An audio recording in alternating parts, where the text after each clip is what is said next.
this idea here for a Shlema for all the Cholim Klal Yisrael. So I found some here in Parashat Ekev that Hashem commands the Jewish people to go to war against our enemies, and it says here that it says we mustn't have any fear, have emunah, was that they'll be defeated. And it says here Israel's victories over the Canaanites are due not to any exceptional merit of the Jewish people, but to the wickedness of those nations because of the divine promise to the patriarchs. So Hashem didn't want those nations to exist, and and they were in Israel's way. They were in the way of the Jewish people on their way to settle the land. So they had to be destroyed, and because they represented evil in the world, whatever level that was. So Hashem gave Israel, the Jewish people, the merit to defeat them and the strength to defeat them based on their evilness. Okay. So was the merit, Kevin, the fact was in fact the evilness that got them destroyed, or some special merit that protected us? Which one? Or was it both? It said the evilness. They were so evil. Okay. That's what it was. And they were in the way when the Jewish people were journeying in the desert for 40 years before they went into the land. Okay. They created obstacles. They wouldn't let them have refreshments. They wouldn't even give them basics. Okay. So, all right. So, guys, I'm not gonna. I'm just gonna explain one or two concepts. We're on the 109th daf at bet. So, initially, what we said is that if the Kohen happened to have robbed the convert who left no heirs that could legally prosecute the robber, because he might have had children, but he converted afterwards, and therefore they're not halachic heirs, then possession is 9/10 of the law. So there's no ways that there was anybody to extract the money from the estate of towards the estate of the deceased convert. So this time, Kevin asked as many times, but this time last night he asked a question because quite clearly there's a contradiction. Because on the one hand, the guy wants to do a teshuvah for his false oath, which he brings in Asham offering. In the other case, he wants to pay a principal back. And because he's got no heirs, there's no one to pay it for, so he has to give it to the temple servant and consecrate the principal. So he figures if he's a Kohen and he's on his Mishmar duty, he might as well keep all the benefits that he can for himself and not share it amongst others with the Mishmar because he's a legal owner. So, in summary, you can't say such a thing, because Gavin also quite rightly said, the oath should be kicked out. He shouldn't even be a Kohen. And that's why the Gemara, I think, is probably saying you can't say such a thing. But it says it is logical to say. This is something that's inappropriate to say. And what's the Kohen's rationale? His rationale is very simple. If I'm entitled to get a share amongst with my Mishmar for something that I don't own, then surely when I own it in its entirety legally, I should keep all of it. Does that make sense? In other words, of something I don't have any share of, I get to have a share of as part of a Mishmar. And since it's my Mishmar duty week, then something that I own in its entirety, I should be able to keep all the benefit. Why should I share it? Because even in things that I'm not entitled to, I get a share amongst with the Mishmar. So here it's mine, I should keep it. So logically it makes sense, except there's a problem with that Kal V'chomer. And we said there's a dayo, and what the dayo comes to do is the Kal V'chomer is an expansion. Why is it an expansion? It takes a legal case study and it expands it where the new legal case mimics the other legal case, and therefore you use it as an application of the previous case where it's most suitable. That is law. That's how law works. So that is an expansion from the original case to the case that best suits the cloning of this case. So we say, cool. So that's the Kol V'chomer. What is a dayo? The dayo comes to do something very specific. It says, listen, there are rules. And what are the rules? Well, the rules are very simple. Is that basically you cannot have the target area being any different from the source area or more stringent. You can have it more lenient, but you cannot have it more stringent. So why can you have it more lenient? Because we tend not to punish people more than they have to be punished. So you might be able to have a leniency, but you certainly can't have a stringency. And what does that stringency mean? That in the applied target area of the new case, that it's more stringent than the source case. Okay, so what's the story here? Is the dayo works as follows. The only thing we ever learned from the source case, guys, is that the Kohen on duty has to share with his mishmar the meats and the heart of what's left over from what he has sacrificed to Hashem. And he, amongst that, for robbery, it's not only the base of that benefits, but all the other Kohanim from the Mishmar. So he has to share. That's the source law. Now, where does he get the idea he's entitled to keep any of it? Firstly, because, as Gavin quite rightly said, the guy is a robber. So here, in the case where the source is, he's not the robber.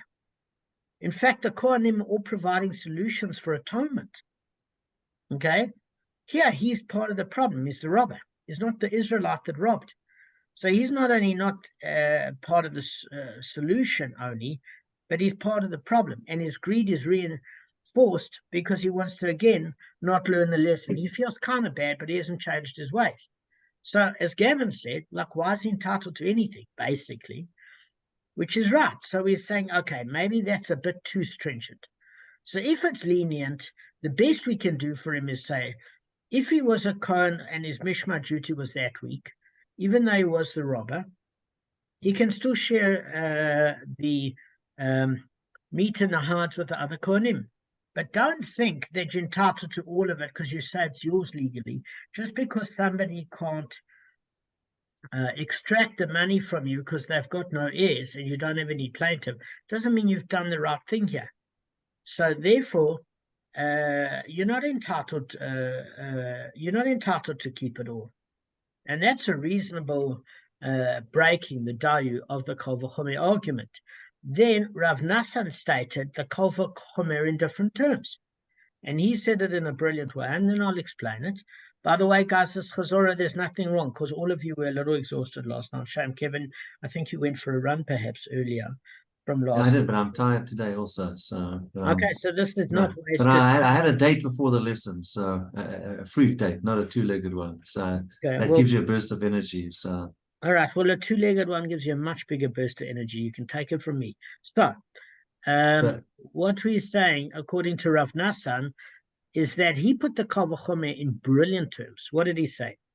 He said, if even regarding something that a member of the Mishmar has no share in before it enters possession, the law is that once it enters his possession, another Kohen can't take it from his hands. Then regarding something that a member of the Mishmar has a share in even before it enters his possession, is it not logical that once it enters his possession, neither Kohen can take it from his hands? So we're saying, okay, this is quite a complicated way to say it. What's a better way to say it for somebody stupid like me that finds this very, very hard to interpret? Well, it's funny because Rav Nassan refers to an offering brought by a Kohen. So what happens is, even though there's a particular mishmar on duty for the week, all Israelites have to give a robbery. I'm not talking about your daily offering because that goes to the base for that day. But if it's a case of robbery, it's shared amongst the whole mishmar for the week. So that's for an Israelite. But you have to show deference to a Kohen, because a Kohen is a Kohen, which means if a Kohen comes, doesn't matter who's serving on the Mishmar, he, if he's a Kohen, can do his own offering and keep the meats and hearts. But there is a certain understanding here, and that understanding is as follows.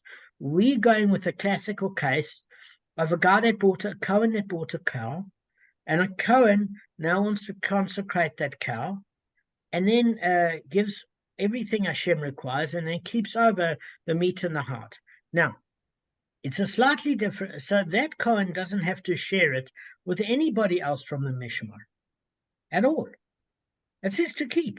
It doesn't transfer. So this is an argument, it seems, because it's using Bamidbar Numbers chapter 5, verse 5. It says, in any man's a Kohen holies to be his own. So what we are saying is that there's a further clause which states what a man gives to a Kohen shall be his. In other words, whatever Kohen who owns the rights to his own offering gives another Kohen shall be that Kohen's. Okay, so Rav Nassan makes the following point. He says, look, even regarding the offering of a Kohen, to which the Kohanim of the Mishmar have no inherent right, because this Kohen bought the cow, okay? The rule is that once a specific Kohen gains possession, it cannot be taken from him. Meaning, for some reason, if the Kohen that owns that animal doesn't want to do it, he can then choose the Kohen. Now, we say generally an Israelite can't, because he has to basically work within the Mishmar structure. But a Kohen has got license to do it himself or appoint his agent. So therefore, the argument that wants to come here is that, look, legally he owns this cow. So he brings the cow and he brings an Asham offering at which he owns. So the Asham offering is a ram for his false oath. The cow's the principal that he stole from the convert. He has legal possession because there are no heirs that are going to act as plaintiffs against him in litigation, as he would be the defendant. So it's in his possession, and legally it's his. So therefore, since it's legally his and he's a Kohen, why can't he bring it, sacrifice it, and keep the proceeds? Now that's a better argument that Rav Nassan had. And Rav Nassan was aware of the answer and was coming to teach her principle. It says, no, that reasoning is incorrect if it should enter the Kohen's mind this way. Now, please don't think it entered Rav Nassan's mind, because Rav Nassan knew the answer. He was a genius. We actually having a discourse here to understand certain valuable spiritual lessons. Whether this legal case occurred or not is not as relevant as the lessons it teaches us. It's set up to teach us lessons within the form of a legal case. So why? Why is the reasoning incorrect? I'm going to explain it in Gemara language, and then I'm going to explain it in stupid Damon language, but hopefully you understand. So, if you said regarding something that the member of a Mishmar has no share in before it enters his possession, okay, which means that in the case where, of the offering, that he acquires the rights to it once it enters his possession, that is logical. So I'm just going to say that again. Sorry. For if you said regarding something that the member of the Mishmar has no share in before it enters his possession, that he acquires the rights to it once it enters his possession, it's logical. So once the Kohen gets it, he gets it. It's his animal. Since just as he had no prior share in it, so too no other Kohanim have a prior share in it. So let me explain to you what that means. It means that once the Kohen, who is the owner of this offering, awards it to one of his fellow Kohanim, if he's not going to use it, no other Kohen has a basis for making a claim over it. So what this is saying is that it would seem as though no other Kohen is entitled from it from the Mishmar, if you have to see it in those sort of terms. Okay, but you can't say it in this case, guys. This is what the Gemara is bringing, because it says, shall you say the same regarding robbed property of a convert, where just as he had a prior share in it, so to the other Kohanim of his Mishmar have a prior share in it? And the answer is certainly not. So what it's saying is, listen, He might have got it legally because there happens to be nobody that can bring a legal case against it. But this isn't something to be proud of. It's not as if he bought the animal and is sacrificing it that gives him this holy right as a Cohen to have nobody else from the Mishmar touch it. He's a robber. So just like he robbed it, and he says it's his because it's a Cohen, why can't everybody else in the Mishmar have a share in it? Okay? And we're saying certainly not. Okay, so so rather the law is that his robbed property leaves his hands as divided amongst all of his brethren in the Mishmar. The Kohanim has to share. So what it's saying is as follows. Look, every one of the Kohanim of the Mishmar have an inherent right to any robbed property of a convert that is brought to the temple for restitution during their week. So, again, the Asham offering is a ram, and here he stole the cow, which is the principle. Every one of the Mishmar on duty in that week, not just the base up, but every Mishmar has it. So, although one of them actually has physical possession of it and one of them might do the actual sacrifice, cannot deny their rightful share, and they all, the other Kohanim of the Mishmar, may demand their rightful shares from him. And you cannot compare this to a case where the Kohen brought an offering that he purchased legitimately and it's spiritually clean. So what happens here is the Brisa advanced a Kol v'chomer that litigates for the Kohen to keep the property that he robbed originally, but it rejected that argument because the conclusion is the robber himself is not doing the right thing, as Gavin said. He's a Kohen. He's seeking atonement, and he's trying to keep all the restitution, and he doesn't want to divide it amongst the Kohanim of his Mishmar. So, unfortunately, he has to share it. Okay? He has to share it. Now, that's a summary of what we did yesterday.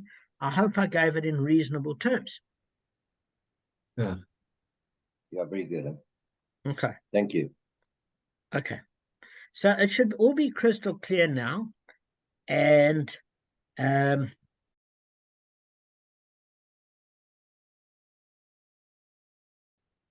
right, so there's still a little niggle we have that the Gemara brings up, okay? In Bamidbar Numbers chapter 5, verse 10, it says, and a Kohen's holy shall be his own. It actually says literally a man's holy shall be his own, but it actually refers to his Kohen, which means if a Kohen brings a sacrifice, he's entitled to sacrifice and keep the meat and hides. Doesn't matter what Mishmar is on duty or whether or not he's on duty or not. It doesn't matter. We show reverence to the Kohen. So this teaches that a Kohen has the exclusive right to make his own offering and keep the Kohanim's portion of it. And since the Kohen who robbed a convert can take his asham for himself, he should also be entitled to keep the robbed property in principle for himself. Okay? So,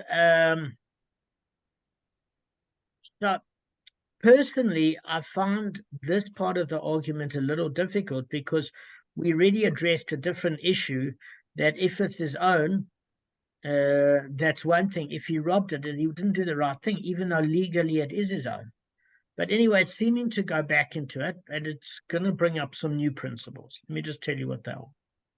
So the Gemara answers, what are we dealing with here in the Brisa?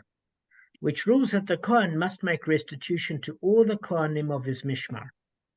It's with the Kohen who is tamei, impure, and thus is unfit to bring his own offering, because since he is unable to offer the asham in a state of impurity, he must give it to the members of his mishmar that can perform the service, and he has no basis for retaining the restitution, because if he's in an unfit state, he can't do the service, nor can he keep the benefit.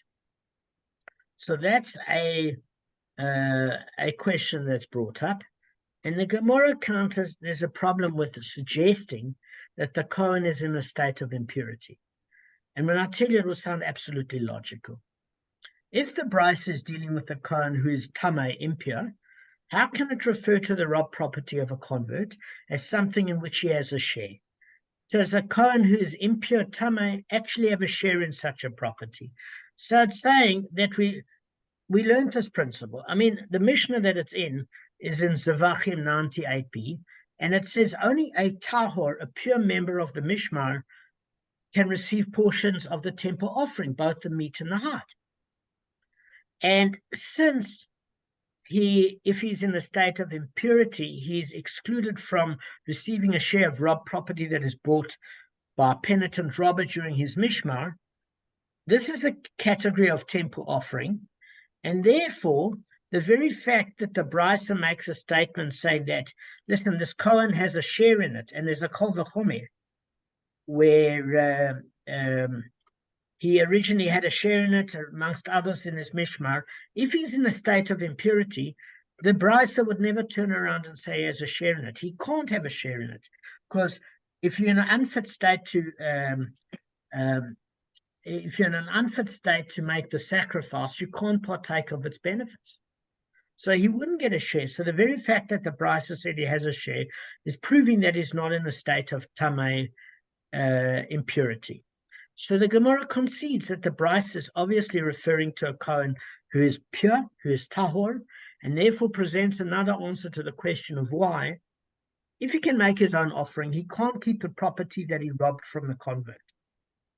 So rather, it's derived through the Gezeira Shava of La Kohen, from the passage dealing with a consecrated ancestral field, that the Kohen himself may not keep even property that is already in his possession. So let me just explain to you what we're talking about here, because now we're jumping to this Gezeira Shava and La Kohen. We meant to take something from one pasuk and learn a lesson to this pasuk. Sure, Kev. But the tahor status is if they can actually partake of the offerings. They have to be tahor to that's what it's talking about. So otherwise, they can't enjoy the benefits of it. Yes, so that's exactly what. So the initial suggestion from the Gemara is that maybe this entire thing, excluding the Kohen from partaking, from this Kohen from getting all of the benefit is because he's in a state of impurity. That's what the initial suggestion is. And now what's happening is the Gemara says, no, it can't be that.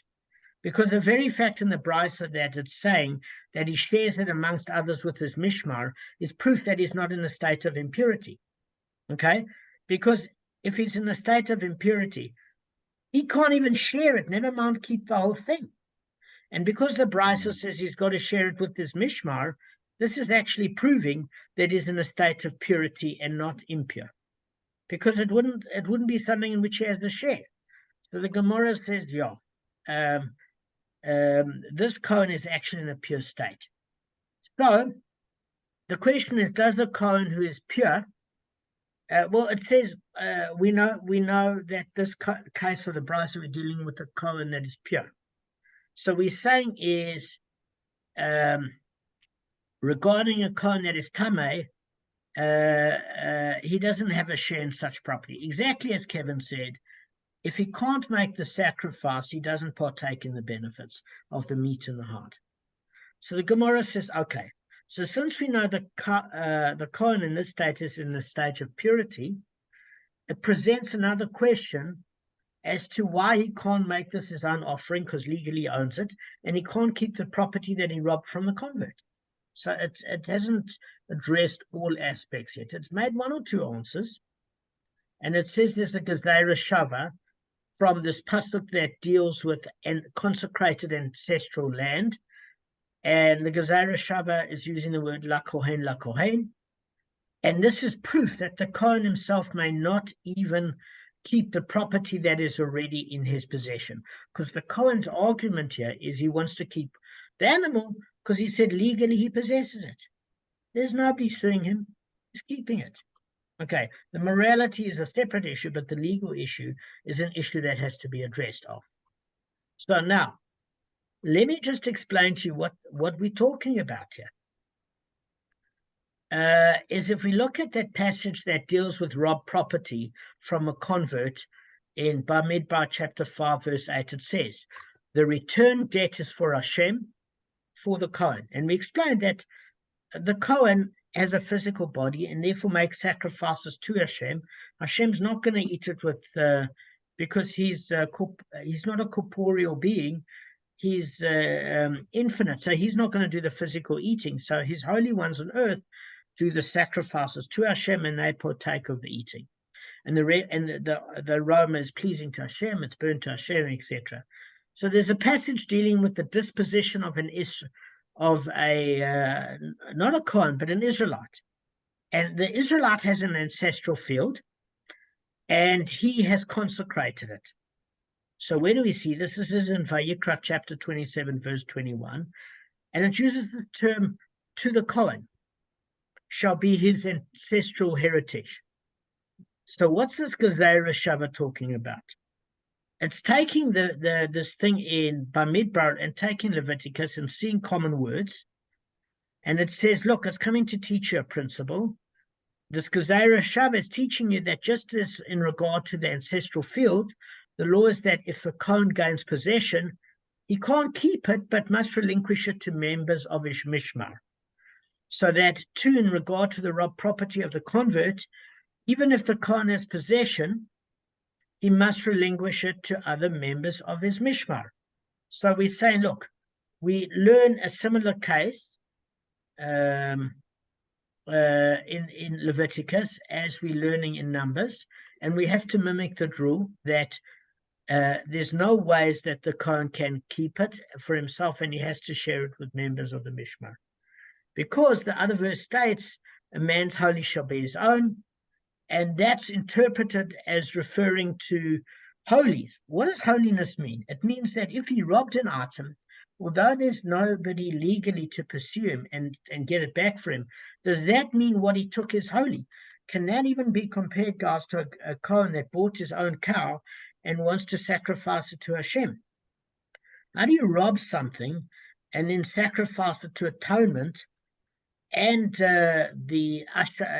by giving the principal back of the cow you robbed, as well as the asham for atonement for a false oath, and greedily want to share nothing with any of the other kohanim and get as much as you can out of it?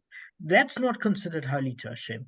So the verse stating a man's holy shall be his own is only referring to a kohen that bought the animal himself legitimately, has got pure intention, and that is considered holy, and therefore give reverence to the Kohen who brings his own, and even if his mishmar isn't on duty, he can sacrifice his own offering and keep the meat and half. But you can't compare it to this case. So what's this issue of ancestral land? I just want to go through with you what this actually means.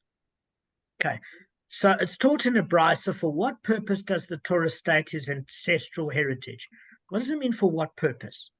So in Vayikra chapter 27, verse 16 to 21, which is different to the Leviticus I quoted before in chapter 27, verse 21. This is chapter 27 still, but it's not verse 21. It's verse 16 to 21. And it adds a bit more detail. It says, right, you've got an Israelite, and he consecrates his ancestral field, and he doesn't redeem it. So what he does is he says, I give it over to temple service, and if I don't come and pay the money equivalent for what it's worth, you can keep the property as collateral. And he doesn't end up paying what he is meant to, so the temple treasurer sells it to someone else.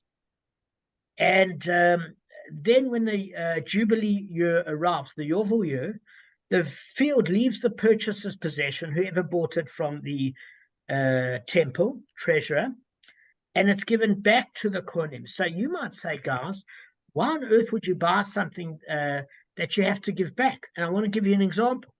You take a property that's worth R1 million, and if you've got 49 years for the Jubilee year, you have approximately, divided by 49 years, divided by 12 months, every month it is worth 1,700 rand. That's what it's worth. If you take 1,700 rand times 12 years, times 12 months times 49 years, you're going to get R1 million.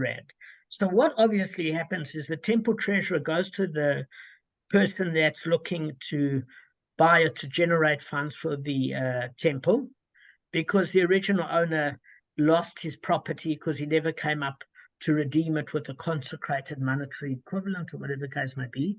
And he turns around and said, guys, there's 5 years to the Yovel year.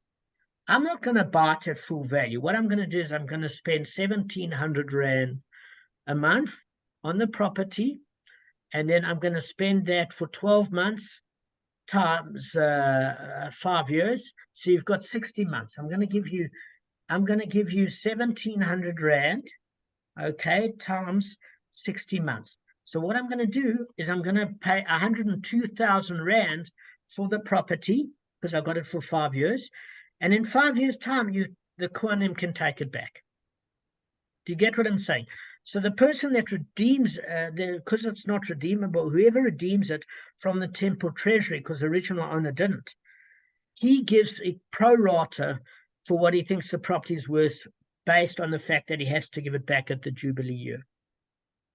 So what we're talking about here, guys, I'm just going to summarize quickly. We're going to deal with this on Saturday night. Is the Kohen thinks he's going to buy it. Listen to this. This is brilliant.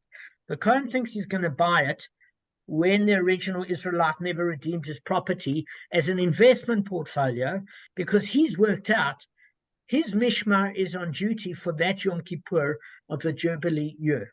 And therefore, if he's a Kohen and he has the property, it's his property now because he bought it, and therefore he gets to keep the property that he consecrated because he's a Kohen, he's entitled to it, and he paid for it. So why not keep it?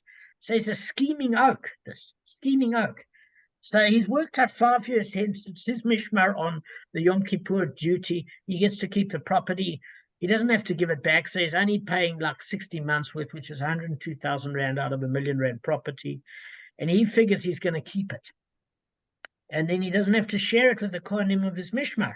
So we learn from that he can't do that.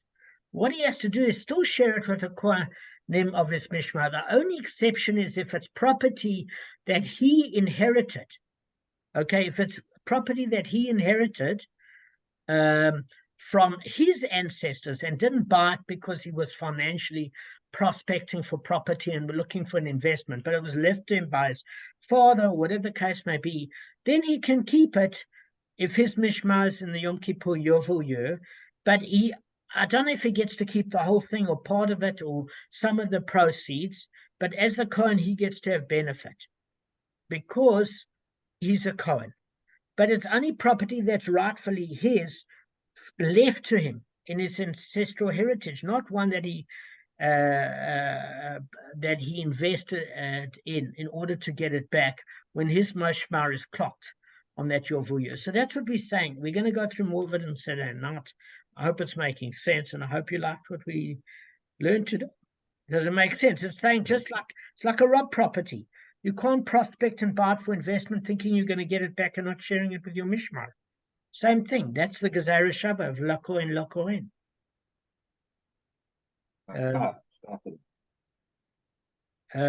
Damon.